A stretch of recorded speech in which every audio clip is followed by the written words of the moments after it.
up, sports fans. Your favorite sportsbook, BetUS.com, is back for our 28th year of NFL action. With the industry's biggest sign-up bonus of up to 200%, BetUS offers our members the opportunity to cash in on all your favorite sports, including NFL, NBA, MLB, and more. We've also got hundreds of new casino games, including the coolest new European slots, and our live dealers are waiting for you at the table. Sign up at BetUS.com today to get into the action. BetUS, where the game begins.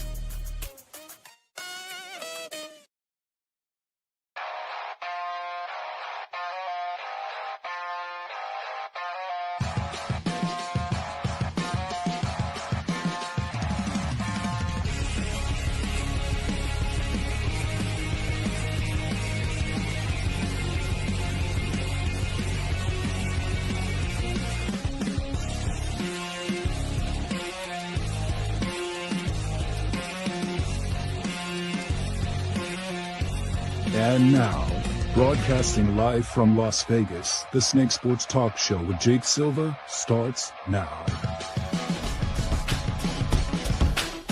Here we go, ladies and gentlemen, on a Tuesday night, and we are jam-packed here for tonight's show. And of course, as usual, we got a great game tonight, Utah versus the Lakers. There's so much going on. This is a Snake Sports Talk Show, wherever and however you may be watching and listening. Thanks for making us part of your day. We're jam-packed because we got two pros coming up. First, former NFL corner Quentin Jammer is joining us here on the program, and former defensive tackle Amobi Okoye is going to also join us here as well. I'm excited for all of this here tonight. We got a great one and so much to discuss, and including the Monday Night Football game that we had earlier on here last night. So we're gonna dive up into that before we end up getting into our great guests here tonight. So after watching that Monday Night Football game, I know how everybody felt about, the Raiders, obviously with the way that things went and how it ended up. But here's what I'm about to tell you about the Dallas Cowboys. Is the Cowboys, as long as they do not end up changing a lot of things, and we know how Jerry Jones can be, as long as they don't change things, okay, that is where we know the Cowboys have a bright future.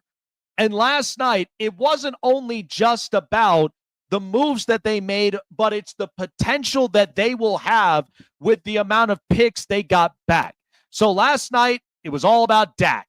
And Dak, as you know, is their quarterback. Okay, we're this whole talk about, Arch Manning and the way that, that whole take ended up spurring about for, I don't know, it was like weeks, and then eventually it was gone. So nobody's talking about that right now. That's a good thing if you're Dallas, because at this point now, Dallas has to focus on the future. And your future is you got to figure out that entire secondary. And that's okay.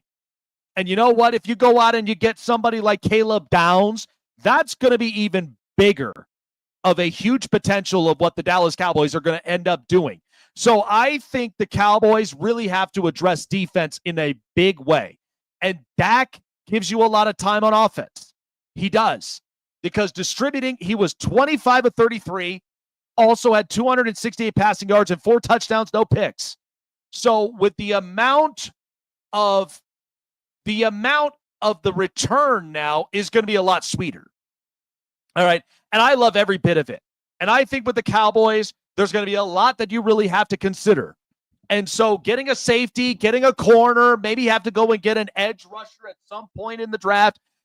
But for teams that need quarterback, this is the best offering that you could honestly get from somebody like Dallas, because Dallas is not needing a quarterback. The Rams don't need a quarterback right now.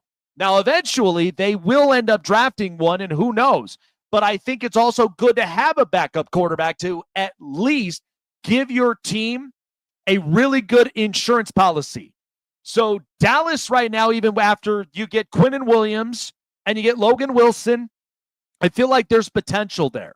Now, the only question mark is how much are you going to be willing to pay and willing to fork over as far as money-wise when you think of Quentin Williams. That's the one thing that you have to consider. Now, the Cowboys are in good shape, okay? They are in good shape for their future. There's no question about that. But it's as long as they steer the ship into the right current. That's the only thing that you have to consider. So, again, I think the Cowboys, offensively, they really hit with the George Pickens thing. I told you guys about this before. George Pickens, to me, feels a lot like Cortland Sutton in Denver. He's going to have a year in which he's going to end up accumulating that many catches, hopefully break 1,000 yards, and get seven touchdown receptions on top of all of that. So you are in good position if you're a Dallas Cowboy fan right now. With the amount of picks, the offense right now, and the way that Brian Schottenheimer put all that stuff together. I mean, people criticized if Brian Schottenheimer was going to work. And I feel like constructively on offense and the creativity, it's there. There's no question about it. So I really am liking with what the Cowboys as their future is going. But you have to steer the ship in the right direction. That's the only way that you're going to honestly be competitive. You know, because you do something silly, that's not going to cut it. And I think Dallas and hopefully Jerry Jones understands that too. All right. You know, it's interesting. I was thinking about this. People really did react to the take I made last night where I talked about Bo Nix and the Denver Broncos. And here's the thing. The Broncos defense is doing a lot more than what many people can expect. And the thing about this is that, you know, Bo Nix, I said it and I'll say it again, is having a Mark Sanchez season in 2010. Now, you may not end up believing it, but you're going to believe it here in probably about the next couple minutes. The only reason about that is because Bo Nix, you saw it there, 24 of 37, 295 passing yards. There's no question that Bo Nix and Mark Sanchez have a little bit of something in common. They really do. The fact of the matter is that what the Broncos are doing more than what the Jets did in 2010, they're leading the league in sacks again. They've got more accumulated sacks than the 84 Bears, which is incredible to me. And the other thing is that Mark Sanchez, when I looked up the stats in 11 games, okay, they arguably have close to the similar stat line than you would want to believe, because both of them hardly turn the ball over. Both of them have almost nearly the same amount of touchdowns. Bo has at least 2 more touchdowns than Mark, 18-16. And the other thing, I mean, they got the same amount of picks, 8 picks. And that's the one thing you also have to keep into consideration. So I think that the Denver Broncos, they are a very competitive team. But you also have to realize this offense has been a diesel engine the last couple weeks. So you know, this is not all make-believe. I've been seeing with this offense. The defense has been fine. Defense has been great. They've been able to get turnovers. They've been able to get sacks, get pressures.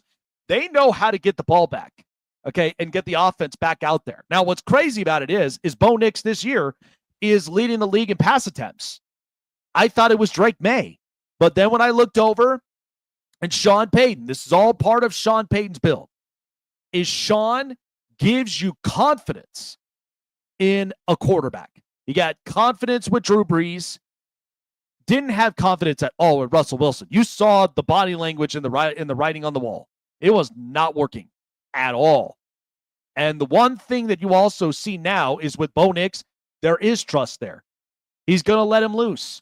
The only thing in which Bo Nix, and oftentimes it doesn't look great. It doesn't look pretty, especially in the first 3 quarters. The fourth quarter is usually where it's more important. That's in Sean Payton's mindset. But oftentimes you still have to be able to put up points and match up to each other's potentials. That's on any team you face. Whether you're facing Buffalo, You're facing Kansas City. You're facing against, the Rams or the Seahawks. You're facing against teams that can punch you in the mouth in any week. That's the one thing that Denver in their offense, they have to be able to overcome. They have to be able to make that work.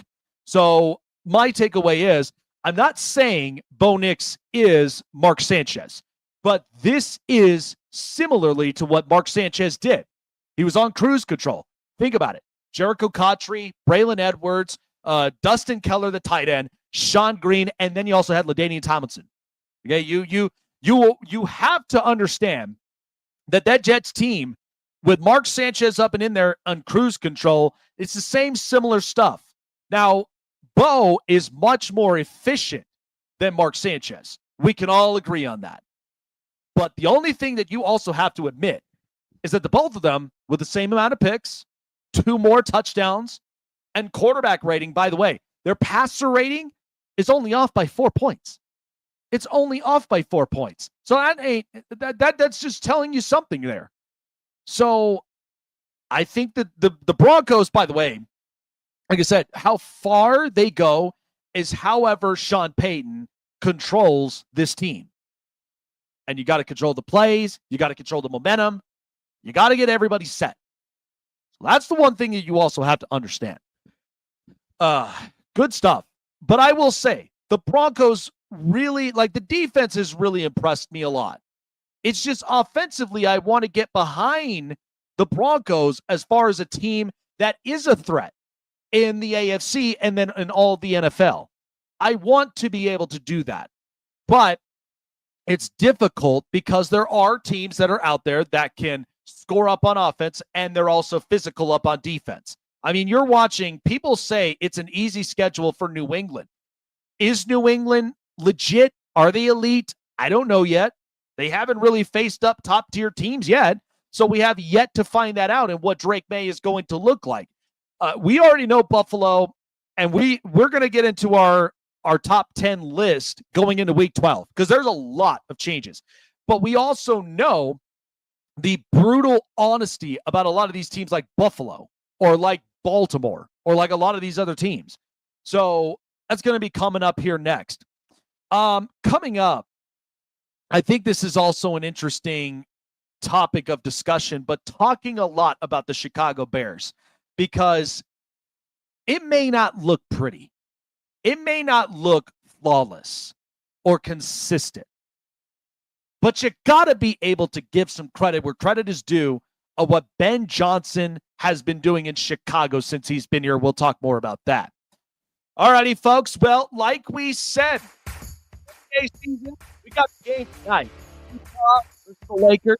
Check it out, guys. It's going to be a lot of fun. But with that, with the NBA, Pistons are playing well. Lakers are playing well. We got the return of LeBron James and a bunch of other teams that have been red hot as well. And also what's been red hot is Payday Fantasy. Okay, your number one go-to player pick'em. Seriously, it's fantastic. You get a chance to look up on Payday Fantasy. Sign yourself up because there's a bunch of stuff going on, especially when you got Thanksgiving and Black Friday coming up around the corner. But Payday Fantasy, when you first sign up, $5 free entry. They gift you $5 just by signing up and trying out the app for yourself. Check out Payday Fantasy.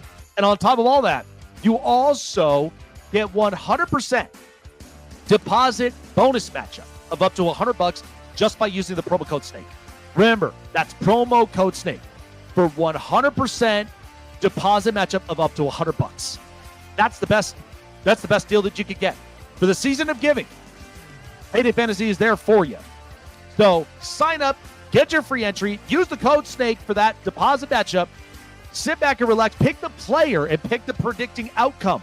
I'm really feeling Luka Doncic is going to be doing a lot of wonders tonight against the Utah Jazz. And the return of LeBron James, let's see what King James does here tonight. Pick the player and their outcome, sit back and relax and get paid with Payday Fantasy.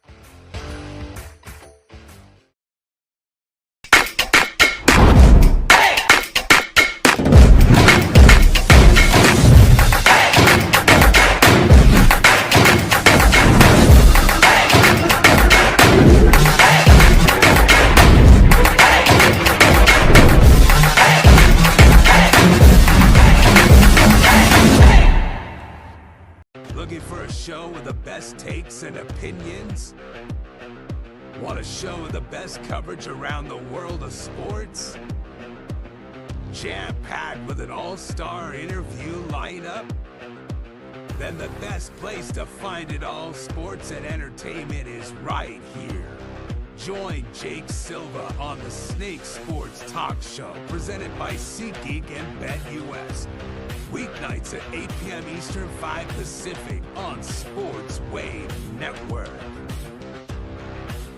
Want to find your seat for the event of your choice but can't get one that fits your desire or your budget? Well, my friends, SeatGeek has you covered. SeatGeek is the official sponsor of the Snake Sports Talk Show. With a list of over hundreds of events to choose from, SeatGeek will assure you that you won't miss your seat with the amazing view of your choice at the most affordable price. Whether it's looking for your best seat in the house of your favorite sports team, finding live concerts that get you closer to your favorite artist, or enjoying your spot at your favorite live shows, comedies, and more, SeatGeek has it all just for you. Go online to SeatGeek.com or download the app on your mobile device through Google Play and the App Store. And as a special offer before checkout, use promo code SNAKESPORTS and save yourself $20 off of your purchase of your first ticket, and experience why SeatGeek is the most trusted ticketing app for your next event. Remember, that's SeatGeek.com and download the app on your phone with promo code SNAKESPORTS for $20 off and find your seat with SeatGeek.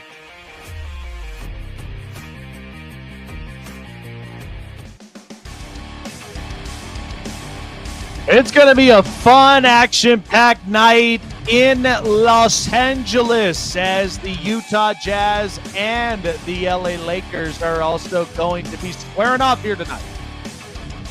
Good stuff. So I wanted to discuss a topic in which, not popular, but there are some things you got to really consider here. So the Chicago Bears, they're right now on a streak in which not a lot of people can honestly understand. And the Chicago Bears, here's the thing. It doesn't have to look pretty. It doesn't have to look sexy. And neither does it have to look at its consistent self. But you also got to understand something here. Chicago is doing a lot of things right. They're running the football. Caleb Williams, even though, you got a horsepower up there, they are winning these games. Defensively, yeah, there needs to be some adjustments up from there, but defensively, they're doing all the right things. They really are. And I think, in my opinion, what is crucial is how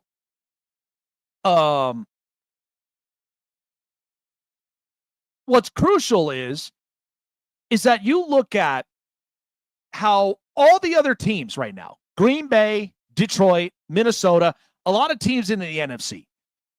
Philadelphia is physical. All right, there's no question. And the one thing that I've always said here on the show is that I just have to see reliability. I have to see creativity. That's the one thing. You have to consider all those things. Otherwise, you're gonna be left behind. And you're honestly gonna not look your best. But I give credit to Chicago and Ben Johnson, because Ben Johnson has held a lot of his emotions back. And the only reason of that is because sometimes, Caleb Williams can give you could seriously give you a hard time. But at least with that, Caleb Williams understands what's happening and is slowly building and growing. Okay, that I got to give credit with Ben Johnson with that. I am not going to, harp up on, well, Chicago could be this, Chicago could be that. Again, I'm not doing any of that. Chicago right now has a winning record. They're leading the North. And in the next few games, here's the other scary part you also have to consider, is that Chicago is probably going to end up possibly taking this division. Unpopular opinion, I know. But what I'm noticing about Chicago more than anything else is that Chicago is doing things that a lot of teams, and they're working up and into the trenches. It doesn't look great. It doesn't look efficient enough, but it looks good enough to where the team is winning those games. I mean, you got a rookie running back who looks good. They're finally utilizing the tight ends like Colston Loveland and Cole Kmet, which finally they are. And then the receivers. I mean, Luther Burden and Rome Odunze, DJ Moore, they're utilizing every single weapon in front of them. So that's my biggest takeaway is that Chicago is shocking a lot of people. Like pretty much the whole NFL is shocking a lot of fans because you did not expect the way that the season is. It's wide open for some, except for the Rams and I think Seattle. And, because again, there's not a lot of trustworthy teams. And you got to think about it. Even with New England being 9-2, how long does New England go until it pushes it back? But Mike Vrabel is a great coach. He's my coach of the year nod. And then you got Denver. Diesel engine offense. Great defense. How long will that last? And then Philadelphia, by the way, that wasn't even a clean game either. They played physically. Jalen Phillips was really good. And they managed to end up winning the game after all. And that's what they did. So I really do believe that when it comes to what they're trying to do right and what they're trying to end up expanding a little bit more towards is that. And I think it's honestly, it may not look pretty right now, but it's really going to be something when it's all coming to full fruition. But I give credit to Ben Johnson. This culture has changed. They've changed a lot of things up on offense. They changed the philosophy up and on it. And I think Chicago is shocking a lot of people right now. Time for the news. And now, here we go. Hey, everyone, it's story time. This is the Hot Press. All right. Lots of news around in sports. And, of course, we've got the game tonight, Utah and the Lakers.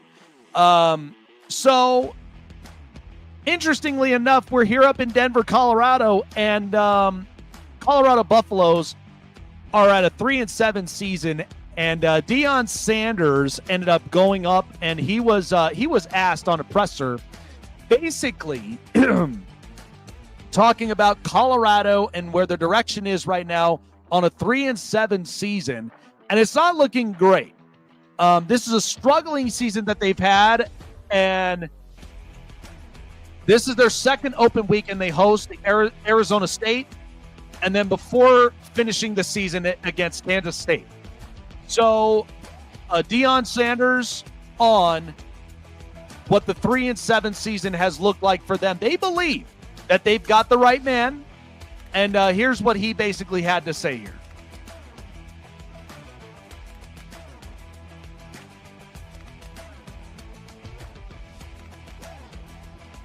Coach, you hit on all the unique forms of adversity that have happened this year, whether it be your health, losing, the AD leaving.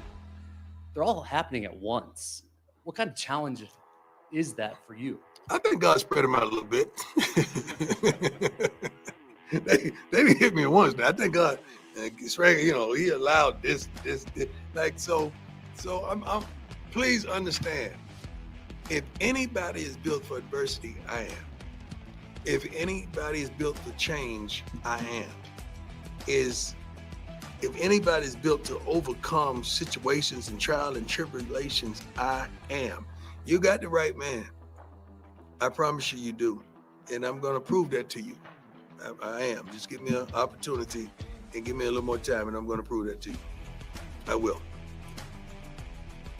Interestingly enough, I mean, listen, a 3-7 season for the Colorado Buffs without his son Shador, and just the way that this offense has really been playing and panning out, it really hasn't come into full fruition, and I get that. I mean, I understand there's a need for adversity. But however, though, I mean, again, Colorado knew that they were coming to this because, number one, the run game hasn't quite been efficient. They're still trying to figure that out. Offensive line hasn't really quite played its best. And then at the same time, it's like, you watched a lot of these coaches get fired, and many people will tell you, like, it's insane to me.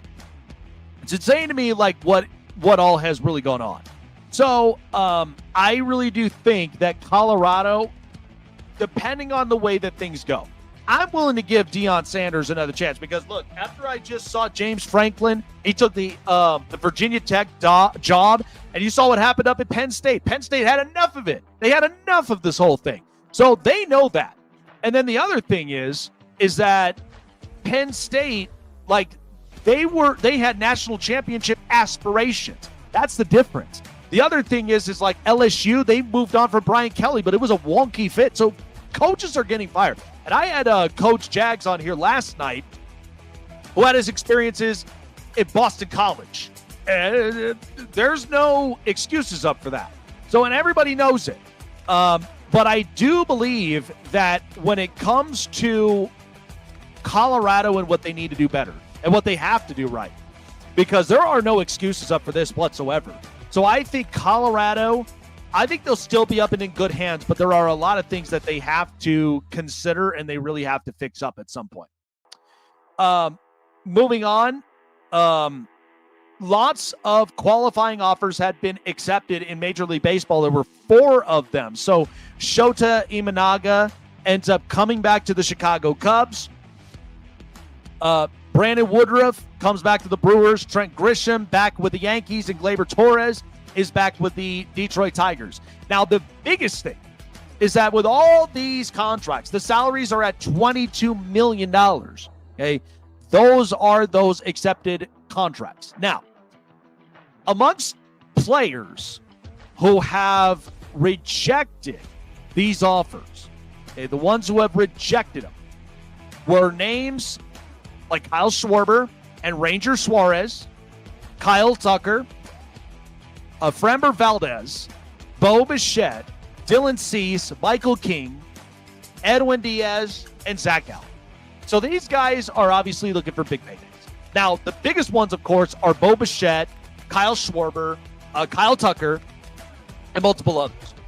Now, depending on the price tag for a lot of these players, it's going to be interesting either way. I really am surprised with just the way that the money has moved up, in my opinion. But I'm hoping that at least with just the movement that's happening right now up in all sports, because remember, the bigger the money that it is, the harder it is to really focus up and play at your best. It really is. So this could be interesting to watch up, but 4 contract offers have been picked up. We're going to see what's going to happen with Kyle Schwarber and Kyle Tucker, Ranger Suarez, and even with, Bo Bichette. But that's a lot. That's a lot of players up from there that are wanting some big-time paydays. So the offseason, the winter meetings are going to be up underway. We'll see up from there. All right, final story. We're leaning up and into the NFL. The final story up from here was leaning on the Pittsburgh Steelers because the biggest question mark was the status on Aaron Rodgers and his wrist. And it seems as though Aaron Rodgers does not need surgery up and onto his wrist, but his status is to be determined. Now, Tomlin did not rule the quarterback out for Sunday's game against the Chicago Bears, and the veteran status will be determined later up and into the week. Tomlin also went up to go and say, really, it's just about bracing and securing it for his comfort and safety, and then it's about how functional he is. Also mentioned that he will not practice tomorrow, and that Friday will be a key day in evaluating the quarterback status in Sunday's game against the Bears. So, obviously, with the wrist injury that happened up in Pittsburgh, I mean, it's unfortunate. Injuries are bound to happen. But for Pittsburgh, though, if they lose Aaron Rodgers, and they're saying it's not going to require surgery, so there's a little bit of a beacon of hope there for Pittsburgh. But, if he doesn't go this week, then the chances are you're going to be seeing potentially Mason Rudolph, and what are you going to get up from the offense? I mean, like I said, DK Metcalf is probably going to be your primary target up from there. You've got Calvin Austin, and you've also got Roman Wilson, who you hadn't really seen much of from this offense. So lots of question marks. And again, Chicago is feeling themselves. Okay, don't get it twisted. They're feeling themselves. So who knows what this week is going to come up to for Pittsburgh, but I'm curious to see what happens here this week. All right, that was the news. And now, here we go. Hey, everyone, it's story time. This is the Hot Press. So, of course, two teams in the AFC West that are competing against the Kansas City Chiefs after the Denver Broncos ended up doing their business, but also, too, the LA Chargers, they're on a bye week. Both of them are. They're getting some much-needed rest, but there's a lot of question marks up and on here. So joining us, who knows a thing or two about that, former NFL corner Quentin Jammer joins us here on the show.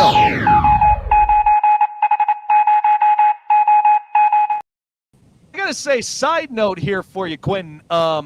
You know, a side story, I've grown up being a Charger fan my entire life since I was 7 years old. And, you know, my colors still bleed the same, blue and the bold. But my one thing is that I'm seeing a lot of the culture change with Jim Harbaugh at the helm. Everybody's bought into it. Players like him.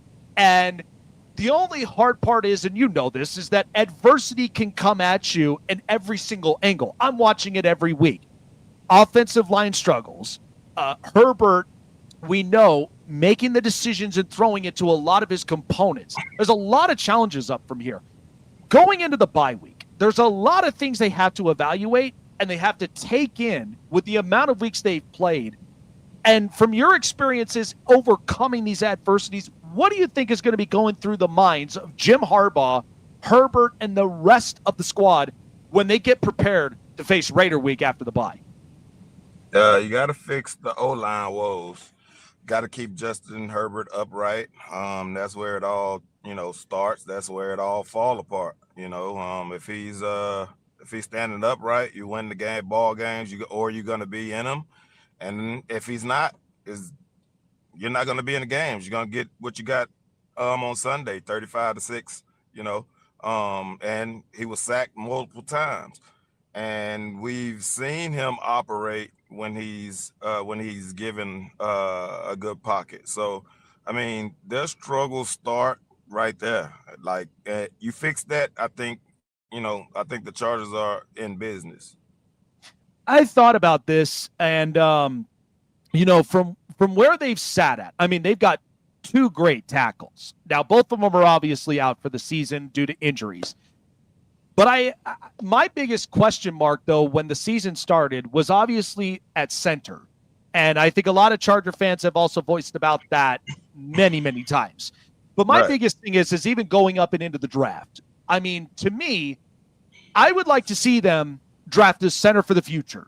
And at the same time, there are going to be some veterans, I'm sure, that might end up hitting the free agent market when that comes around. But do you think, because I thought about this, my biggest, I was torn by it, because as much as I love Ladd McConkey, going back to that part and thinking about it between him and Jackson Powers Johnson, it had to have been the hardest decision they've had to make, but they knew they had to make the best decision possible. So do you think this is going to be something the Chargers, at some point in the draft, they're going to have to address the important position, because that's your vocalist. That's your guy that's a captain on that line, and they got to get that right. I think sometimes you get content when you have a guy that was as long tenured as Nick Hardwick. You get content in the fact that you can find anybody to do it, and then you realize that you can't. So I think it'll be a focal point in the upcoming draft for sure. I'll tell you what, as a former cornerback, I've watched, with Jesse Minter, he is a very smart defensive coordinator. I love a lot of the schemes that he's put together, but I think what most people don't talk about is how big the reshaping of the secondary has looked like, Quentin. And I think, Derwin James being the star safety, and then all around, you got a lot of these young kids, Cam Hart and Tarheeb Still, and even when you got Dante Jackson, who I think under the radar was a very sneaky signing, and the way that they had to play certain schemes. Yeah. When you look at that, and as for, because you came in as a former first-round pick and to develop into a defensive secondary where we got to be shut down. We got to find ways to shut the passing down. What have you been impressed with the secondary from last year and then up to thus far? I think it starts right there in the heart of that defense to me, who is Derwin James, like he's the guy that gets the fire lit under those guys' ass, So I think that's, having him and, as like coming in, like a guy like Dante Jackson coming in, you get to lean on a guy like that. You get to lean on a guy that is in the film room studying. He's there early, he's there late. He's doing everything he can to help this team win. And I think when you get a guy in the locker room like that you can lean on, I think it influences the younger guys to come along too. And you can see the difference that it's making in the last 2 years. It's just, it's just Derwin's presence, being on the field, being healthy, just being out there, getting those guys together. And that's what you need in every secondary, a guy like that. Absolutely. Couldn't agree more. So you've had the pleasure of playing alongside and on opposite sides, even up and in practice, where you played with Drew Brees. You've also played with Phillip Rivers. I mean, Justin Herbert is an absolute competitor. I mean, I watch it from day in, day out. Watching him take the hits that he does, watching him trying to overcome a lot of the adversity that's faced his way, even when things are whether they're working right or they're not, but he's finding certain ways. I mean, I know like playing for this very organization, and you've heard this from many of the fans here, but eventually, Quentin, and I don't know, we might actually see a completely different story by the time that we get through the rest of this season and then go right up and into the playoffs. But at some point, right, it's trying to rewrite what has been written on the wall for its existence for a long time. But watching Herbert, do you believe, though, with this organization, he can make that happen and how it's just got to be done? Okay, I can give you my political version of that answer, or I can give you the real Quentin version of that answer. So I'm great with both. You tell me which one you want on your show. So, hey, you know what? I love getting the Quentin answer. That's for sure. That's the Quentin answer. You want the Quentin answer? Absolutely. Quentin answer is, man, generationally, the organization fucking cursed, man. I'm telling you. There's something about it. I don't know what's going on, but that organization is cursed, man. I mean, look at the start of this season. We got everything that we need to push, make a strong push for a Super Bowl. We lose both tackles to injury. It's every year it's a fucking injury that we lose games because of an injury. It's always an injury. You get in the playoffs, we get best players injured. It's like, what the hell going on? We just can't get over that hump. Why can't we get over that hump? And it's just, I don't know. I grew up in the South, right next to Louisiana. So, I believe in superstitions and all of the bullshit. But I mean, yeah, I really think that organization, for whatever reason, is cursed. Man. And you know what? There's going to definitely be some exercising that needs to happen in this organization. Something. At least gotta happen. Absolutely.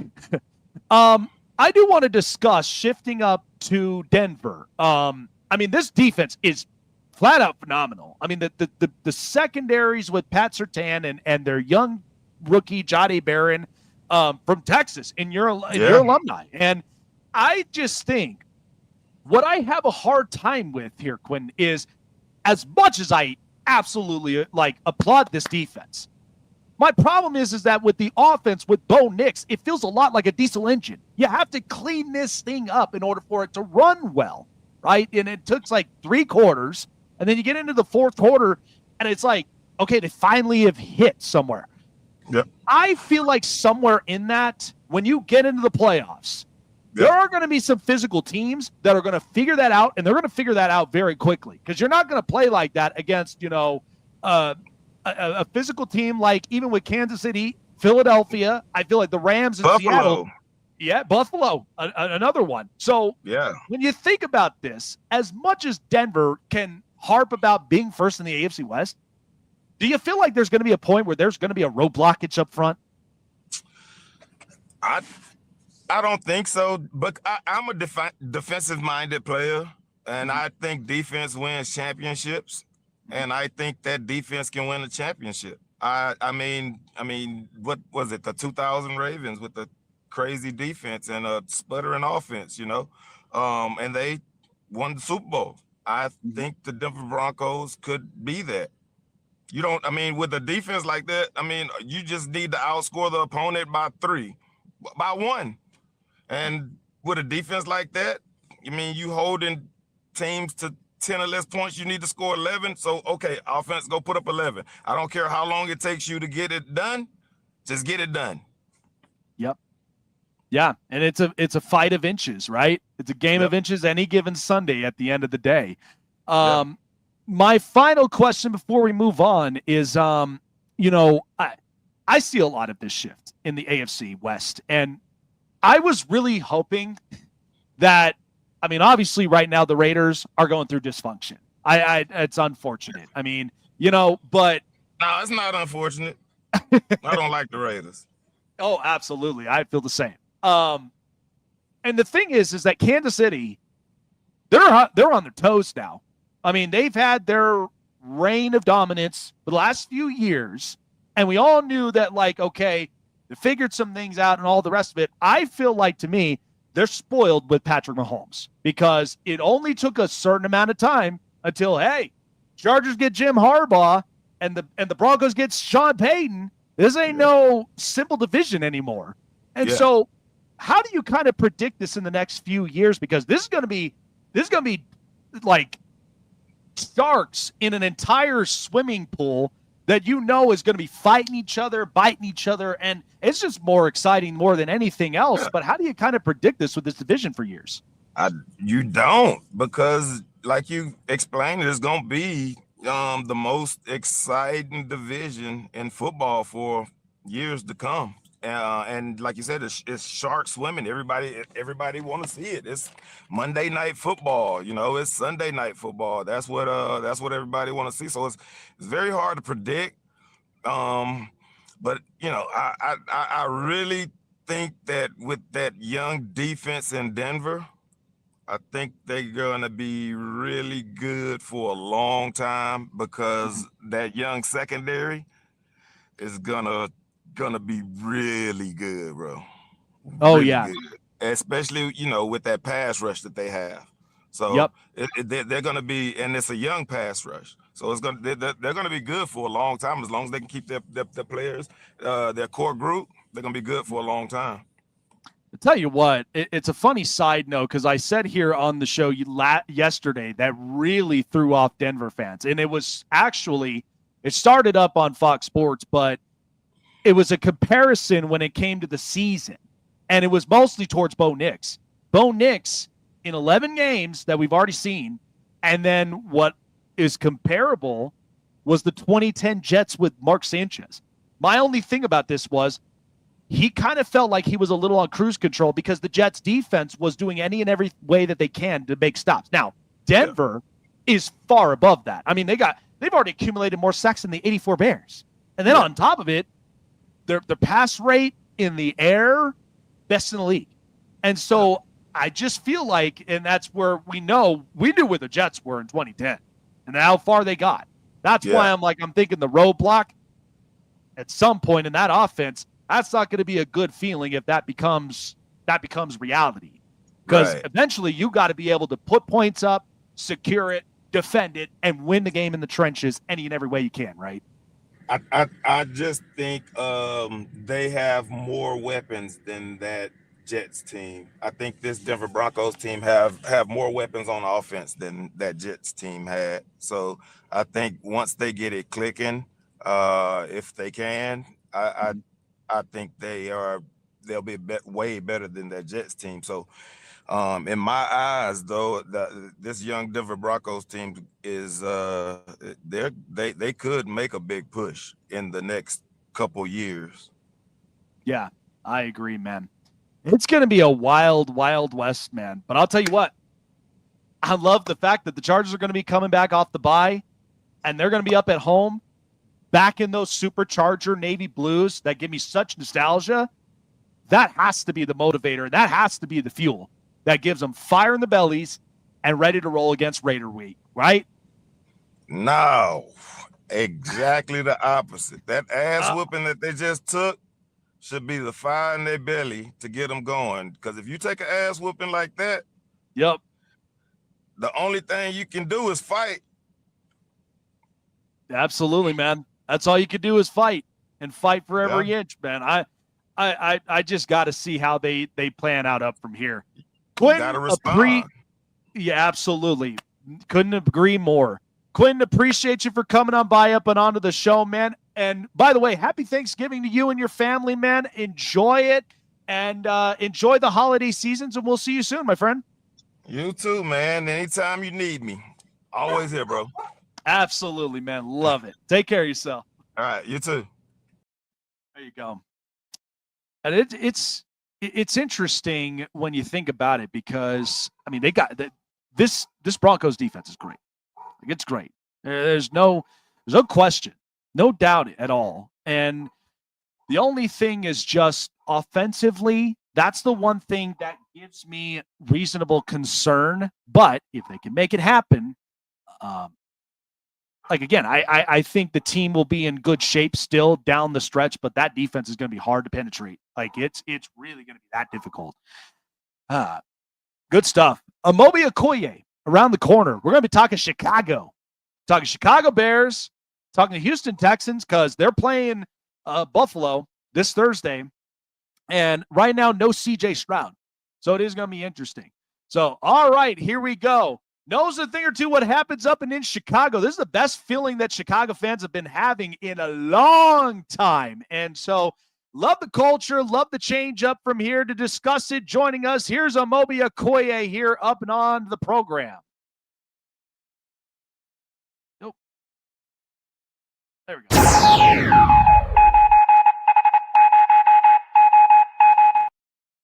don't know about you, Amobi, but I ain't felt this from Chicago in a long time. And now they're division leaders right now. It may not look pretty, but you know what? Not every game this season has looked pretty. And they're already doing some things, shaping the culture and making an impact from it.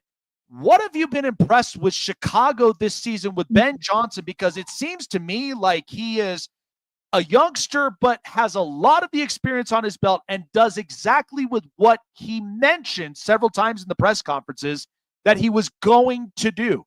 It may take a little bit of adjustments, but what have you seen thus far that you've been impressed with? Thanks for having me on, first of all. And then it's like I was at the first game when it was the alumni game where the Legends were there in Chicago, the first game when they played Minnesota, and they had that game won. We were in the stands watching it, and they called us to come on the field to get recognized. And from the time we left the stands to get on the field, Minnesota took over the league. And we were like, what the hell just happened?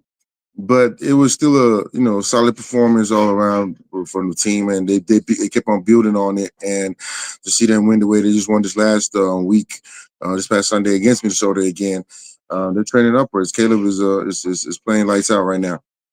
Now, I know, like, Caleb Williams, in my opinion, when I look at this, I know he's got potential up from there. Now, my biggest concern is that he's got a lot of fastball, but there's times in some of those plays, you got to be able to nail the layups. You got to be able to nail the simple stuff. It's all that scripted play where if you nail that, get consistency rolling, and then, oh, by the way, there's Luther Burden down the field or Roma Dunze, then you can hit that home run ball pretty easily. I like the fact, too, that, Ben Johnson has finally figured out with the dual tight end set between Kmet and Colston Loveland. And I think utilizing a lot of those weapons really has been helping up to the arsenal. But with Caleb Williams, it's a lot of like not just the ad lib stuff, but it's also the structured scheme stuff.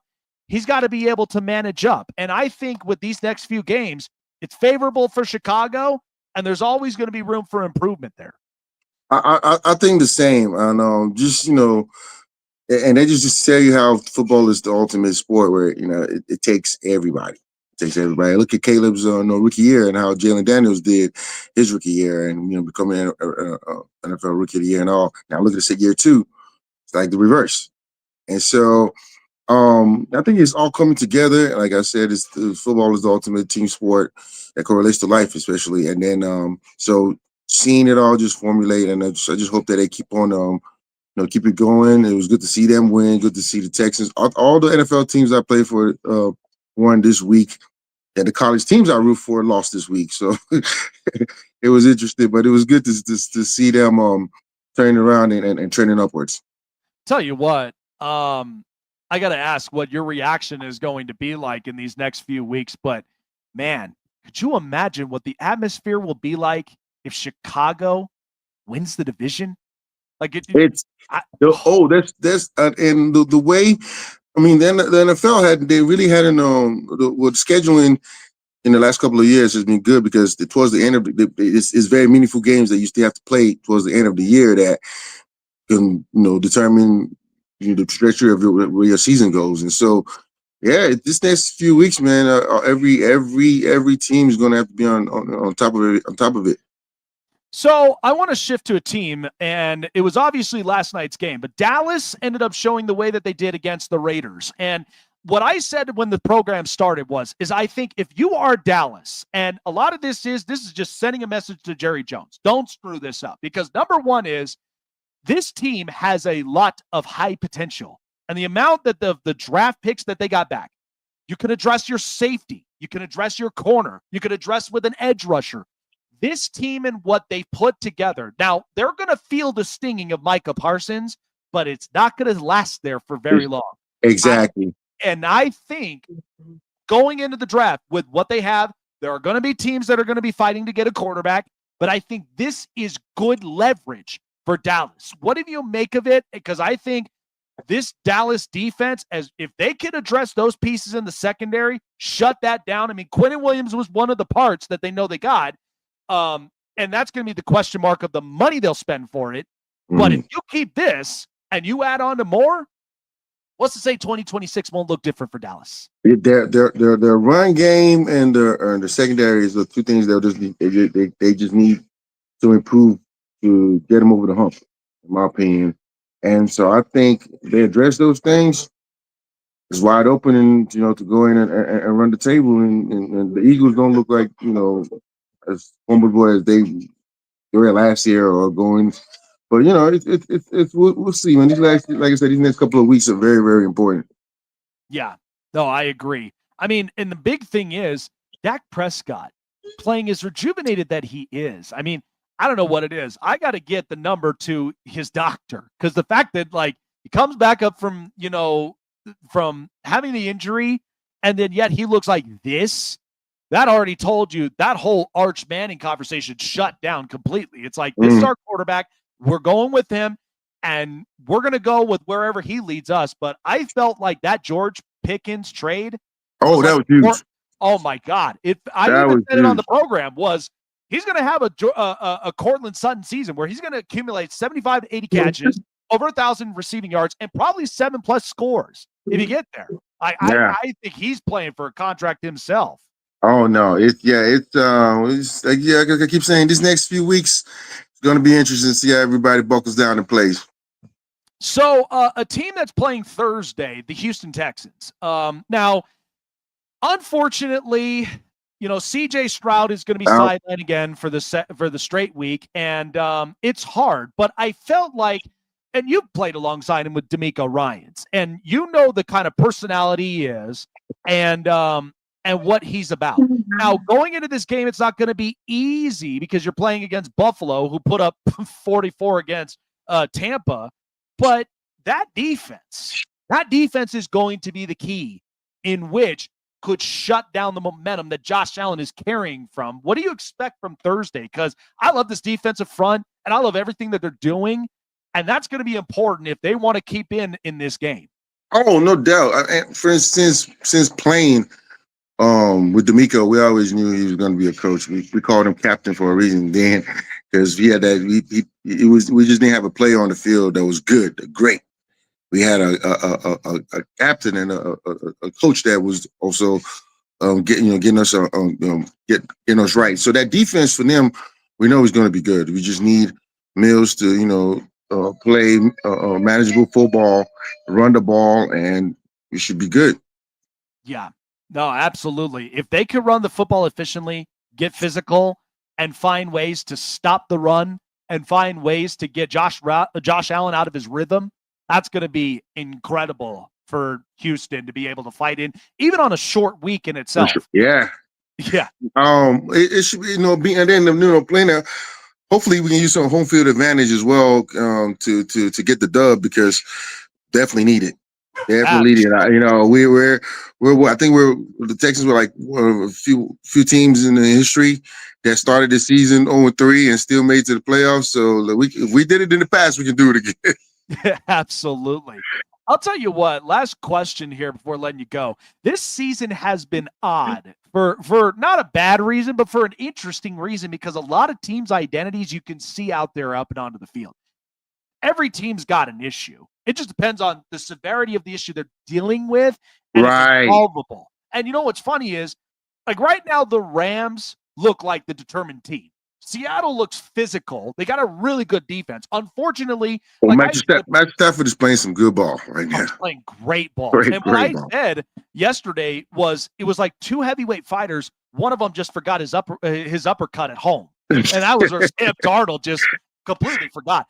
But it's wide open though, Amobi. Like, to me, this season has really changed up a lot, and it seems like this offseason, teams are going to be on the phones constantly and trying to figure out how do we get our momentum back if we cannot make it. But this is and especially that's the beauty about professional sports, especially the NFL, when you trickle it further down. Look at a team like the Colts. Who would have thought they would be doing what they're doing right now? Yes. Mm-hmm. So it's going to be teams like that every year that just comes out of the woodwork and surprises the heck out of you. And guys, I'm keeping my eye on those boys over there on the Colts, man. We'll see how they finish out strong. Jonathan Taylor is my MVP for the season so far. Oh, absolutely. I want to see Jonathan Taylor win that MVP more than anything else. I mean, it's not that it's voter fatigue, but the fact of the matter is, let's put some respect on some of these running backs. These guys have been playing down and dirty. They've been playing physical. They've been playing really good, and they're important to a lot of these teams. You get a run game, that's going to be your quarterback's best friend. Exactly. Danny Dimes, he knows. He does indeed. And hey, they've been working it every way that they can, and now getting Sauce Gardner in the secondary as a team that's really shooting for it this time around. So, all right, Amobi, appreciate the time for you to come on by. Enjoy the Thanksgiving with you and your family and the holidays, man. Appreciate you for coming on by and sharing up with the high energy, man. The Texans, that's going to be an interesting game up on Thursday night. We'll see what happens up from there. Take care, my friend, and we'll see you soon. Thanks, man. Thanks for having me on. Absolutely. All right, there you go, guys. Man, we hit the jackpot tonight with two great players. And look, the big thing is that there's a lot of question marks all throughout the season. There's no question whatsoever. But I do believe, though, with the way that this season has panned out, there's a lot of question marks up from there. All righty, folks. Well, as you've asked, because we've had a lot of reactions due to, what our top 10s have been looking like in the past few weeks. This is an interesting one because I don't know what to make of some of these teams. And I've seen a lot of your reactions off the air. And so here we go. Let's get ready for it. Our top 10 going into week 12. Rank them up. Yeah, it's time. Let's go, baby. It's all time right now. The top 10 NFL teams according to Jake. All right. Number 10. Number 10 to me, that really has impressed me has been the Buffalo Bills on offense. I just don't trust the defense. Okay, look, my honest opinion about Buffalo's defense is this defense all season has had games where they've given up way too many points, 30 pluses to be exact. Now, again, Buffalo is good enough to go into games in where Josh Allen is going to put the ball in his hands. He's going to do whatever it takes to score points and either running or passing the ball. That's the one thing that I know Josh Allen is known for. And I think Buffalo, if they don't clean up their act up on defense, that is going to be the storyboard up for them. But they're good enough to be up at 10 with their offense. Number 9. Number 9 is going to shock a lot of you, but it's the Chicago Bears. Look, I don't care with how ugly that these games have been looking like, but it is working. It's working to its extent. Now, the big thing about Chicago, the next few weeks, it's going to be favorable up for them. Now, the question of it is, what will Caleb Williams look like in the next couple of games? Now, the best thing is the run game has been cleaned up. They've been cleaning up a lot of things, and that entire offensive line has been top rated all season long, giving them protection and giving them run lanes for the run game. Now, Chicago, it doesn't even have to look sexy. It just has to look good enough in order for them to be up and onto this list I have at 9. Number 8. Now, the number 8 team, I didn't knock them that bad because I do feel like defensively they can get after the quarterback. And even when they did against the Philadelphia Eagles, the Detroit Lions, I still have some faith in the Lions. And now, again, whether Jared Goff had a bad game and how the rest of the play calling and all that on offense, how it was looking. Now, remember, Dan Campbell is a guy that does one of two things, okay? When he gets aggressive, it's either the aggression is fulfilled or it bites him in the you-know-what, and that will be a problem. But if, again, Dan Campbell's a very good culture coach. He's changed a lot of things up in Detroit. I just feel like with Detroit, they're going to scale back a bit, but they're going to get better. I got them at 8. Number 7. Number 7, I got the Baltimore Ravens. Look, I'm not gonna sugarcoat this, and I'm not gonna lie. This Ravens team, in 4 straight games, even with Lamar Jackson being back, they look better, they look tougher, and it looks like they kind of corrected a lot of things. By the way, since the Alohi Gilman Odafe Owe trade, Baltimore has given up 15 points or less to opponents in 4 straight weeks. And that's been a really good wake-up call. I feel like that Baltimore's defense has come back from the dead. And however they finish up the rest of the season, I still have Baltimore winning this division. And it could look like that depending on how Pittsburgh looks. But if Baltimore can get themselves back into contention, that's going to be huge. I got them at 7. Number 6. The number 6 team I've got is Seattle, because Seattle, even though that they have lost their uppercut last week against the LA Rams, that doesn't mean that this team is not competitive. Defensively, they found ways to fight, and that's what Mike McDonald is all about. He finds ways to fight. He finds ways to, get the ball back up and onto their side. It's unfortunate Sam Darnold had 4 picks in the game. But again, I love what they're doing on the ground and pound. I love what they're doing of getting pressures, getting takeaways. That's the one big thing about this game, is that it was electrifying all the way around. Obviously, Stafford's having a great year. Darnold, you can turn the page up and on this week, but they will be better, I promise you. Number 5.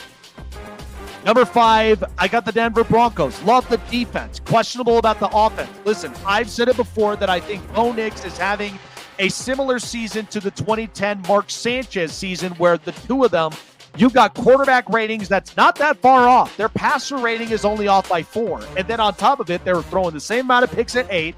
Bo Nix is much more efficient. He's got more passing touchdowns by 2. And the thing is that the defense knows how to get takeaways. They know how to get pressures. They know how to get sacks. And that's where that defense is ferocious and it's dangerous. That's why this team continues to get better on defense. Offensively, you got to be able to get a spark, because if you go into the playoffs and you look like that on your offense and you're hardly generating stuff, that's going to be a problem down the stretch. Number 4. Number 4, I can't lie to you, Philadelphia. Look, it may not have been a sexy win for Philadelphia, but they play physical. And by the way, Jalen Phillips has been a heck of an acquisition since he's been there in Philadelphia. He's already accumulated sacks. He's already accumulated pressures. That's just what, Jalen Phillips is all about. Now, Jalen Hurts, I know the big thing is that offensively they feel like they're out of sync, but that's where they really have to lean into what works. The tush push got stopped 4 consecutive times. That's why Detroit is still back up here in the top 10. But for Philadelphia, they need to find consistency up and on offense. But to run the ball, pass the ball, find the lanes, get better at it. Number 3, I have been so impressed with this New England Patriots team because Drake May continues to wow me. At the same time, Mike Vrabel, you got to give him credit. This team, they came in with a lot of money in the offseason. And what they did is that they ended up addressing guys that work in the culture. And so Harold Landry, Milton Williams, who we knew was out with an injury, but they got news. Travion Henderson also looks like a really good, promising running back for the future. This Patriots team, now, again, people are questioning, they haven't faced tough opponents yet. And I get that. But the biggest thing you also have to be considerate of is that this team is going to get better. They're going to be competitive. And that's the one thing that New England, we know that they're going to work on. I got them at 3. Number 2 team that's coming off of a bye is the Indianapolis Colts. Listen, I know a lot of people question about this, but Jonathan Taylor, let's be honest, having a heck of an MVP season. There's no question about that. I mean, you cannot deny it. Now, Daniel Jones, of course, it shocked a lot of people. Now, again, against the Pittsburgh Steelers, Pittsburgh did a lot of things right. But the only thing is that Daniel Jones, he just has to get right. Now, I feel like off the bye, it gave him time to recoup, to recover. And I think this upcoming week, it's going to be interesting to watch with what Indianapolis does because they're all in. They got their chips in. They're going to be a team that's tough, physical. With Jonathan Taylor running at the helm, I got the Colts up at 2. Number 1. You still cannot deny this team has literally looked like the best version of themselves. That's the LA Rams, and that's along with Matthew Stafford. Stafford is having an MVP caliber season. He's barely turned the ball over. This is the best season he's ever had. And on top of all that, Puka Nacua, Devontae Adams, the run game, all of this stuff is really working well with them. And that's the one thing that is crucial, especially for someone like for Matt Stafford. Now, Sean McVay, I got to tell you, a guy that's really built up this culture is strong. It's a strong culture, and everybody loves it. They love the way that this has looked. So I love every bit of this. I think the Rams deserve being number 1. And with that, there's our top 10 up from there. Bills, Bears, Lions, Ravens, Seahawks, Broncos, Eagles, Patriots, Colts, and Rams. So there you go. All these teams, by the way, because there are no solidified teams in the NFL. Okay, let's get that out the way. There are no solidified teams in the NFL. Any one of them could either be upsetted, they could potentially lose a game, and it may cost them. But it's competitive. Teams have different problems. They're not all the same. And that's the stuff you got to really think about. So, again, I've really been impressed with how this season has been. Kansas City is 5-5. They are now at a 50 percentile of making the playoffs. We've never seen that since 2015. Whether Andy Reid and company, they can figure that out, and that's going to be dependent on it. I mean, Denver took the big step. They're now number 1 in the AFC West, and they're also the number 1 seed. Who knows who's going to finish up and deserving of that bye week? But that's one of the biggest question marks and what's crucial about the way that the season has ended up. Good stuff, man. What a night. What a night it's been. And appreciate all of you guys for jumping on by. By the way, if you're tuning into the Utah and Lakers game, enjoy it, guys. Really appreciate you guys. Thanks so much to Quinn Jammer and Amobi Okoye for both of them stopping on by, talking Chargers, Broncos, Bears, Cowboys, and the Texans. Absolutely loved every bit of our interviews. Interview links will be coming up here in the next few hours. Really appreciate everybody for joining in here on The Conversation. We'll see you guys on Thursday night talking about the preview of the Thursday night football game, Texans and the Bills. You don't want to miss out on that. Take care, everybody. Enjoy the rest of your night, and we'll see you guys Thursday night.